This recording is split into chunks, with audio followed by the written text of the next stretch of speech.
بسم اللہ الرحمن الرحیم۔ السلام علیکم ورحمۃ اللہ وبرکاتہ۔ جو لوگ کہتے ہیں کہ ہماری دعائیں قبول نہیں ہوتی، وہ لوگ حضرت علی رضی اللہ تعالیٰ عنہ کا یہ فرمان ضرور سن لیں۔ اور تمہارے رب نے فرمایا مجھ سے دعا کرو، میں تمہاری دعا قبول کروں گا۔ امام فخر الدین رازی رحمۃ اللہ علیہ فرماتے ہیں، یہ بات ضروری طور پر معلوم ہے کہ قیامت کے دن انسان کو اللہ تعالیٰ کی عبادت سے ہی نفع پہنچے گا، اس لیے اللہ تعالیٰ کی عبادت میں مشغول ہونا انتہائی اہم کام ہے۔ اور چونکہ عبادت کی اقسام میں دعا ایک بہترین قسم ہے، اس لیے یہاں بندوں کو دعا مانگنے کا حکم ارشاد فرمایا گیا ہے۔ ترجمہ: اور تمہارے رب نے فرمایا مجھ سے دعا کرو، میں قبول کروں گا۔ بے شک وہ جو میری عبادت سے اونچے کھنچتے ہیں ان قریب جہنم میں جائیں گے ذلیل ہو کر۔ اور تمہارے رب نے فرمایا مجھ سے دعا کرو، میں تمہاری دعا قبول کروں گا۔ دعا مانگنے کی ترغیب اور اس کے فضائل۔ کثیر احادیث میں بھی دعا مانگنے کی ترغیب دی گئی ہے، یہاں ان میں سے 2 احادیث ملاحظہ ہوں۔ حضرت عبداللہ بن عمر رضی اللہ تعالیٰ عنہما سے روایت ہے کہ حضور اقدس صلی اللہ علیہ وسلم نے ارشاد فرمایا، دعا ان مصیبتوں میں نفع دیتی ہے جو نازل ہو گئیں، اور جو ابھی نازل نہیں ہوئی ان میں بھی فائدہ دیتی ہے۔ تو اے لوگو، تم پر لازم ہے کہ اللہ تعالیٰ سے دعا کرو۔ حضرت ابو ہریرہ رضی اللہ تعالیٰ عنہ سے روایت ہے کہ رسول کریم صلی اللہ علیہ وسلم نے ارشاد فرمایا، جو آدمی اللہ تعالیٰ سے سوال نہ کرے تو اللہ تعالیٰ اس پر غضب فرماتا ہے۔ اکثر لوگوں کا شکوہ ہوتا ہے کہ ان کی دعا قبول نہیں ہوتی۔ وہ سوچتے ہیں کہ ہماری دعائیں ضائع جا رہی ہیں، حالانکہ دعا ضائع نہیں جاتی، بلکہ ہمیں مانگنے کا سلیقہ ہی نہیں آتا۔ ناظرین، ایک مرتبہ حضرت علی رضی اللہ تعالیٰ عنہ سے ایک شخص نے پوچھا کہ میری دعا قبول نہیں ہوتی، تو آپ رضی اللہ تعالیٰ عنہ نے فرمایا کہ اے اللہ کے بندے، جب بھی دعا کرو تو 3 کام ضرور کرو۔ غائب کے لیے دعا مانگو تو آپ کی دعا قبول ہوگی۔ نبی اکرم صلی اللہ علیہ وسلم نے فرمایا، غائب کی دعا ہی غائب کے لیے قبول ہوتی ہے۔ جب بھی دعا مانگو تو نبی اکرم صلی اللہ علیہ وسلم اور نمبر 2 ان کی آل اولاد کو بھی یاد رکھو۔ دعا کے اول و آخر میں درود شریف ضرور پڑھا کرو۔ جس دعا کے اول و آخر میں درود شریف پڑھا جائے وہ دعا بھی قبول ہوگی۔ دعا میں اپنے نبی حضرت محمد صلی اللہ علیہ وسلم کو ضرور یاد رکھیں۔ جب بھی دعا کریں تو ان کے لیے دعا مانگیں، اس سے رب کو پیار آتا ہے اور وہ دعائیں قبول کرتا ہے۔ احادیث مبارکہ میں دعا کی قبولیت کے اوقات بھی بتائے گئے ہیں۔ دعا کی قبولیت کے چند اوقات یہ ہے۔ آپ صلی اللہ علیہ وسلم نے فرمایا، تہجد کے اوقات میں مانگی گئی دعا قبول ہوتی ہے۔ تہجد کا وقت رات کے آخری وقت ہے۔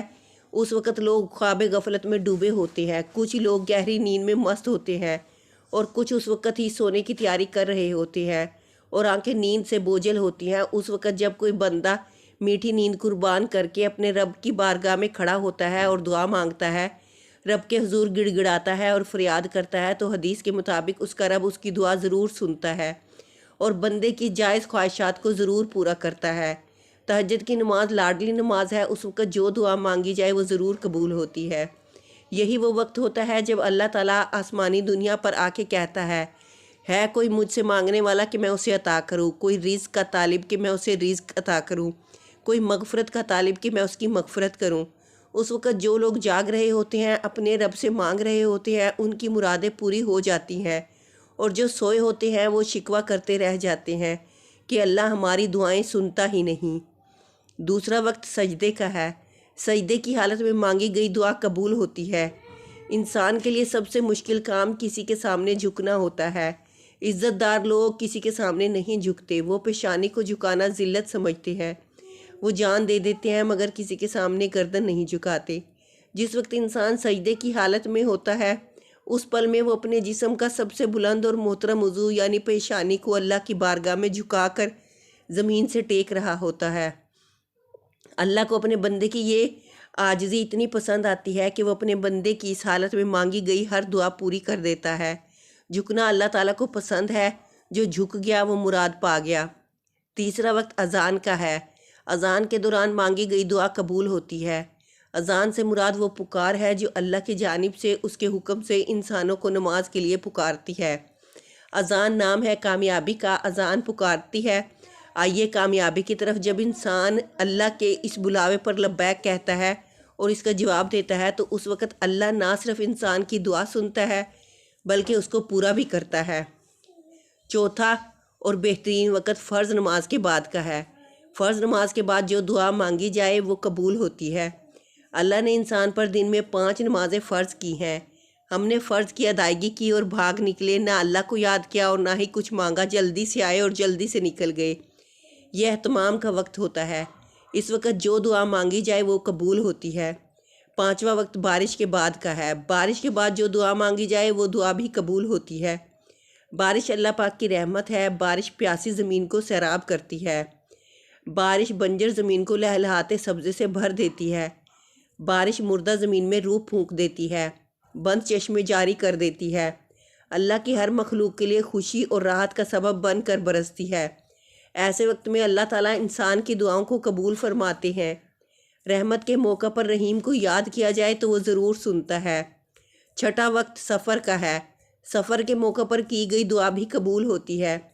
مسافر اللہ کا مہمان ہوتا ہے۔ رب اپنے مہمان کی دعا کو رد نہیں کرتے۔ آج کے دور میں ہم مسافروں سے تنگ آ جاتے ہیں، انہیں پوچھتے نہیں۔ جب ہماری یہ حالت ہوگی تو ہماری دعا کیسے قبول ہوگی؟ 7واں وقت افطار کا ہوتا ہے۔ افطار کے وقت مانگی گئی دعا ضرور قبول ہوتی ہے۔ روزہ واحد عمل ہے جس کے بارے میں اللہ تعالیٰ نے فرمایا کہ اس کی جزا میں خود دوں گا، اور دوسرا معنی علماء نے کیا کہ روزے کی جزا رب خود ہے۔ روزے کی حالت میں انسان سارا دن بھوکا رہتا ہے، حلال چیز کو بھی نہیں کھاتا۔ افطار کے وقت اللہ سے دعا مانگتا ہے تو اللہ تعالیٰ روزہ دار کی دعا قبول فرماتے ہیں۔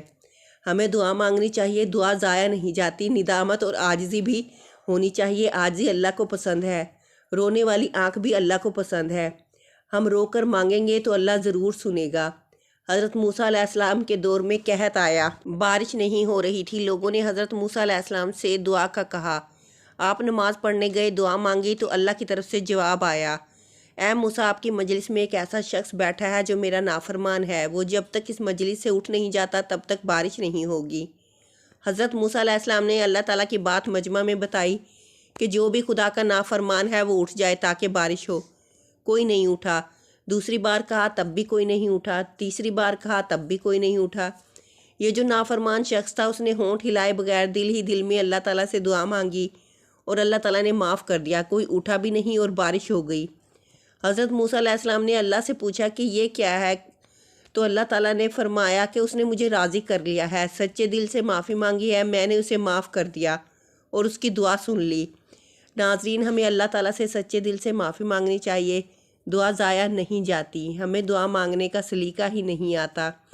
جس دن ہم نے دعا مانگنا سیکھ لیا اس دن ہماری دعا رد نہیں جائے گی۔ حضرت موسیٰ علیہ السلام کا امتی خاموشی سے دل ہی دل میں اللہ سے معافی مانگتا ہے اور کسی کو خبر نہیں ہونے دیتا، پھر بھی اسے معافی مل جاتی ہے۔ ہم تو امت محمدیہ ہیں، ہماری دعائیں رب کیوں نہیں سنے گا؟ ضرور سنے گا۔ بس اللہ پر کامل یقین کر لیں اور سچے دل سے دعائیں مانگیں، اللہ تعالیٰ ضرور سنے گا۔ اللہ تعالیٰ ہمیں دعائیں مانگنے کا سلیقہ عطا فرمائے، صرف اپنے در کا منگتا بنائے اور ہماری دعائیں قبول فرمائے۔